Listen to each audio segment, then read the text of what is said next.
அனைவருக்கும் வணக்கம். நம்ம இன்னைக்கு என்ன பார்க்க போறோம் அப்படின்னா 11ஆம் வகுப்பு வரப்போற ஆஃபலி எக்ஸாம்லயும் சரி இல்ல வரப்போற பப்ளிக் எக்ஸாம்லயும் சரி உங்களுக்கு 2 மார்க் அப்படின்றது கன்ஃபார்ம். எப்படி சார் அப்படின்னா, அதாவது கலை சொற்கள் அப்படின்னு 28வது கேள்வியில கொஸ்டின் அப்படின்றது ஒவ்வொரு வாட்டியும் கேட்டுட்டே வராங்க. அதுல என்ன இருக்கும் அப்படின்னா, இங்கிலீஷ்ல 2 வார்த்தை கொடுத்துருவாங்க. அதை என்ன சொல்லுவாங்க அப்படின்னா தமிழ்ல எழுதி மாத்துங்க அப்படின்னு சொல்லுவாங்க.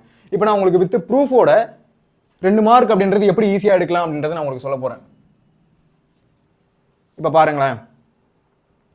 இப்போ போன வாட்டி பப்ளிக் எக்ஸாம்ல கேட்ட 28வது கொஸ்டின் என்ன கேட்டிருக்காங்க அப்படின்னா, மைக்ரேஷன் அப்படின்னா என்ன, ஆர்கானிக் ஃபார்மிங் அப்படின்னா என்ன அப்படின்னு கேட்டிருக்காங்க. மைக்ரேஷன் அப்படின்னா என்ன, ஆர்கானிக் ஃபார்மிங் அப்படின்னா என்ன அப்படின்னு கேட்டிருக்காங்க. அது எந்த இயல்ல சார் இருக்கு அப்படின்னு பாத்தீங்கன்னு வச்சுக்கோங்களேன்.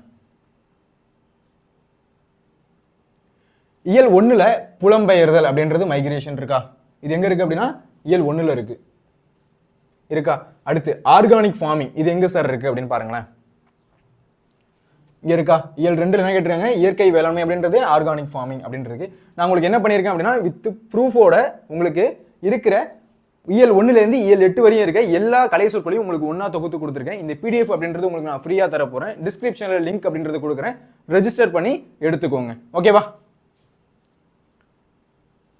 உங்களுக்கு இயல் 1ல இருந்து இயல் 8 வரையும் இருக்க எல்லா கலை சொற்களையும் ஒண்ணா தொகுத்து கொடுத்துருப்பேன்.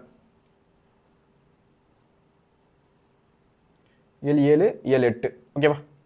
இந்த வீடியோ உங்களுக்கு பிடிச்சிருக்கு அப்படின்னா ஒரு லைக் போடுங்க, கமெண்ட் பண்ணுங்க. இந்த மாதிரி வேற என்ன வீடியோ அப்படின்னு வேணும் அப்படின்றதே கமெண்ட் பண்ணுங்க. உங்க ஃப்ரெண்ட்ஸுக்கும் இந்த வீடியோவை ஷேர் பண்ணுங்க. மறக்காம நம்ம சேனலை ஃபாலோ அண்ட் சப்ஸ்கிரைப் பண்ணுங்க. நன்றி, வணக்கம்.